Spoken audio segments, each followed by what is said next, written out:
kasalukuyang hindi nag-uusap at may pinagdadaanan sa kanilang relasyon sina Rufa Gutierrez at Herbert Bautista. Inamin ito mismo ng beauty queen actress nang maging guest siya sa programang Fast Talk with Boy Abunda, kasabay ng pagdiriwang ng Araw ng Kalayaan, June 12. Unang inusisa ni Tito Boy si Rufa kung nagli-live-in na ba sila ng dating alkalde ng Quezon City. Ang diretsahang sagot dyan ng aktres, "I've never lived with a person. Hindi ako naniniwala sa live-in," paliwanag pa niya. Kwento pa ni Rufa, "Kaya yung mga relasyon ko nagtatagal kasi may space. Diba?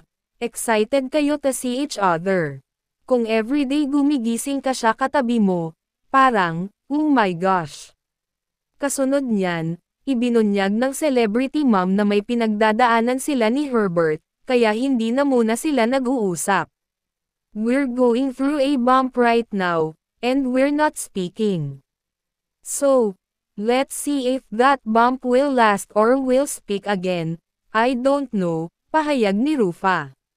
Dagdag niya, "Well, I have been busy also, and he has other things that he should take care of as well when it comes to personal matters. So, maybe this is also a good time, 'cause it's been 5 years since we first met again on the set of a project that we did. So 5 taon, so magandang space to para makita natin kung itutuloy ba or ihihintol natin," aniya pa.